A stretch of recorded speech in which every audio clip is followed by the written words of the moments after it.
Hello students, आज हम plants में ट्रांसपोर्ट का मेथड पढ़ेंगे। तो ट्रांसपोर्ट का मतलब क्या होता है पहले ये पता होना चाहिए हमको, और ट्रांसपोर्ट किस चीज का होना है वो भी पता होना चाहिए। ठीक है, सो ट्रांसपोर्ट एक ऐसा प्रोसेस है जिसमें कोई भी सब्सटेंस जो कि प्लांट या एनिमल बॉडी के अंदर आया है या फिर बना है, ठीक है, अगर वो एक पार्ट में आया है तो उसे एक पार्ट से to all parts of that organism जाना है, उस प्रोसेस को कहते हैं transport. So transport is the process in which a substance which is absorbed और made in one part of the plant body of the body of the organism needs to be transported to other parts. ठीक है, ये बहुत जरूरी है। क्या क्या हो सकते हैं ये सब्सटेंसेस? फूड हो सकता है, वाटर हो सकता है, मिनरल्स हो सकते हैं, यही सब चीजें तो चाहिए होती है। गैसेस हो सकती हैं, ऑक्सीजन, ठीक है, कार्बन डाइऑक्साइड, क्योंकि उसको बाहर जाना है, बॉडी से एक्सक्रीट होना है बेसिकली। सो ये कुछ चीजें हैं जो कि ट्रांसपोर्टेशन में हेल्प करती हैं। ठीक है, सो बेसिकली अब हम देखेंगे ट्रांसपोर्ट इन प्लांट्स। प्लांट्स के अंदर ट्रांसपोर्ट होता कैसे है?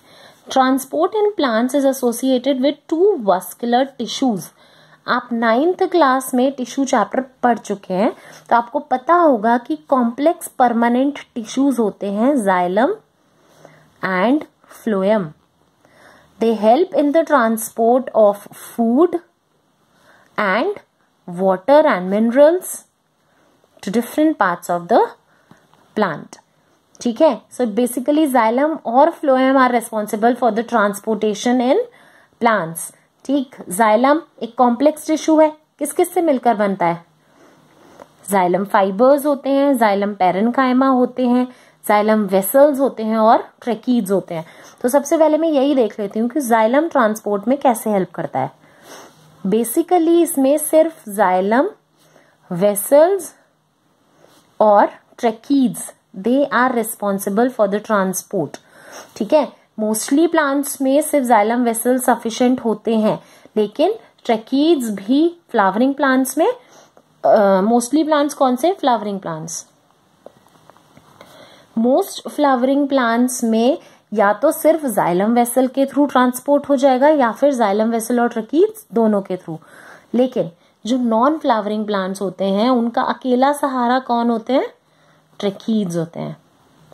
ठीक है, आई होप ये चीज आपको क्लियर हो गई है। अच्छा, अब एक्चुअली होता क्या है प्रोसेस?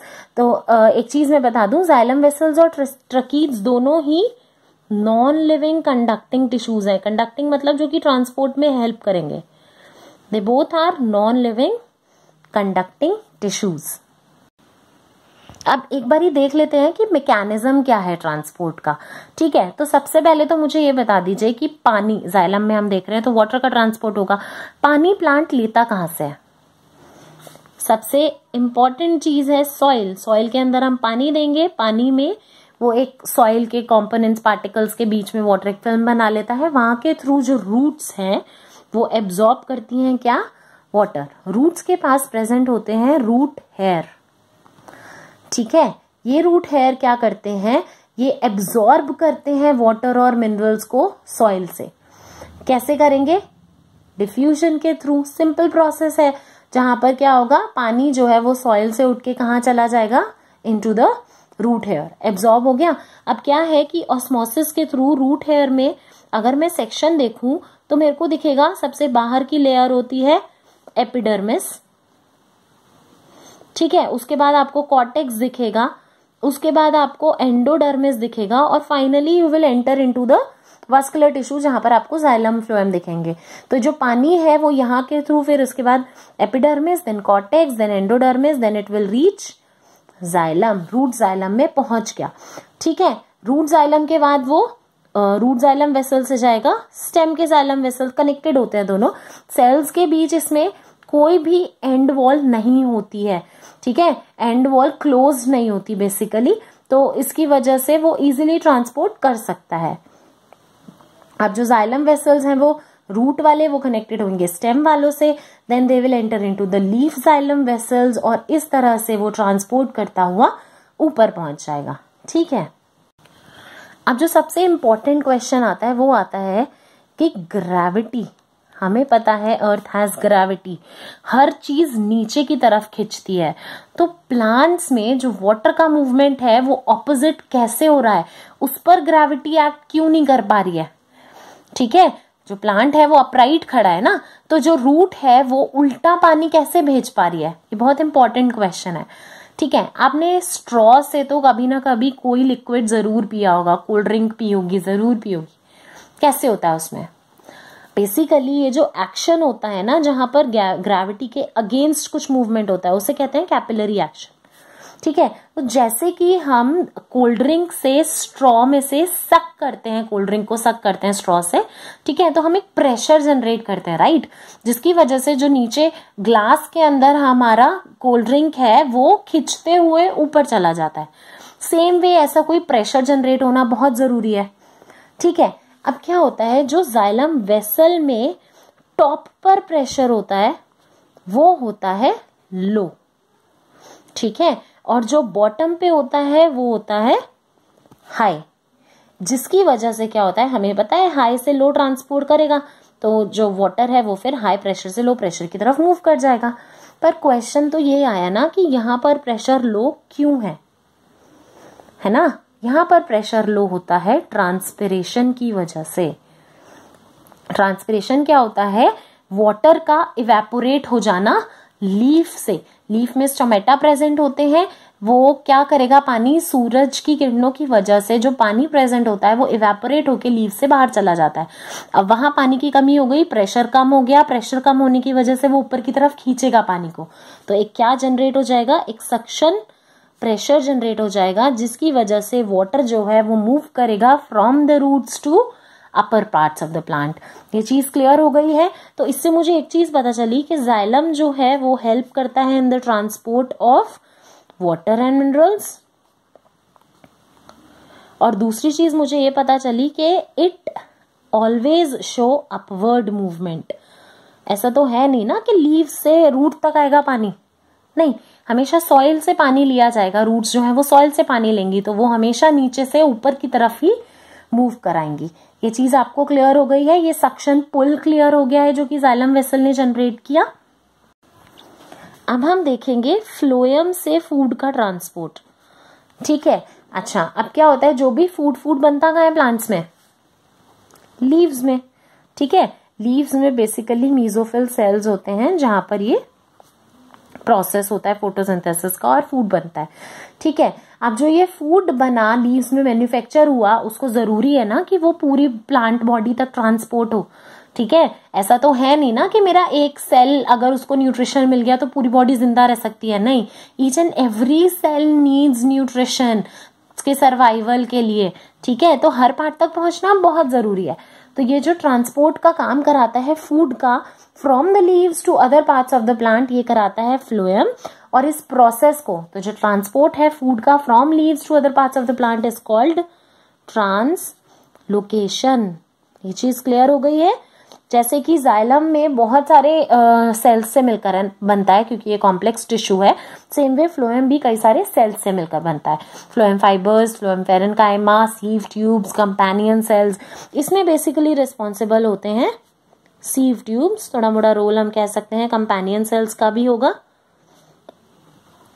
ये नॉन लिविंग कंडक्टिंग टिश्यूज थे जाइलम वेसल और ट्रकीज, लेकिन ये लिविंग सेल्स होते हैं। ठीक है, अच्छा, सीव ट्यूब्स में क्या है, सीव ट्यूब्स के अंदर बस एक चीज का डिफरेंस होता है कि इनकी जो एंड वॉल्स होती है ना, उनमें सीव प्लेट्स होती हैं जिनमें छोटे छोटे होल्स होते हैं। ठीक है, तो इनमें ट्रांसपोर्ट जो है वो थोड़ा सा डिफरेंट होता है। अच्छा, दूसरी चीज, अगर सेल को कुछ भी सीव ट्यूब्स को कुछ भी जरूरत होती है, कौन प्रोवाइड करता है, कंपेनियन सेल्स। तो सीव ट्यूब को कुछ जो भी रिक्वायरमेंट्स होंगी वो उसको कंपेनियन सेल्स से मिल जाएंगी। तो क्या होगा, जो फूड बना मीजोफिल सेल्स के अंदर, तो क्या करेगा, वो फूड जो है वो एंटर कर जाएगा सीव ट्यूब के अंदर। सीव ट्यूब से क्या होगा, जो इंटरकनेक्टेड फ्लोएम ट्यूब्स है, फ्लोएम ट्यूब्स जो है वो पूरे पार्ट्स में होंगी ना, सारे पार्ट्स में होंगी प्लांट के। तो एक बार ही जब वो फ्लोएम ट्यूब के अंदर आया तो वो ट्रांसपोर्ट होके पूरे पार्ट तक चला जाता है। ठीक है। तो बेसिकली क्या था, जो लीव्स हैं, लीव्स से फ्लोएम ट्यूब्स जो है वो पूरे पार्ट में प्लांट के कनेक्टेड हैं to all parts of the plant. ठीक है, अब उस प्लांट के हर पार्ट में क्योंकि सीव ट्यूब्स प्रेजेंट थी, फ्लोएम सीव ट्यूब्स प्रेजेंट थी, जो फूड है वो ट्रांसपोर्ट कर जाएगा इजीली। तो एक चीज और क्लियर हुई मुझे कि फ्लोएम जो है वो फूड का ट्रांसपोर्ट कराता है और उसके अलावा वो दोनों तरफ के मूवमेंट कर सकता है। लीफ तो मेरी कहीं भी हो सकती है ना, तो वो प्लांट में ऊपर भी पहुंचा सकती है और नीचे भी पहुंचा सकती है। तो both upward as well as downward movement. ठीक है, ये क्लियर हो गया।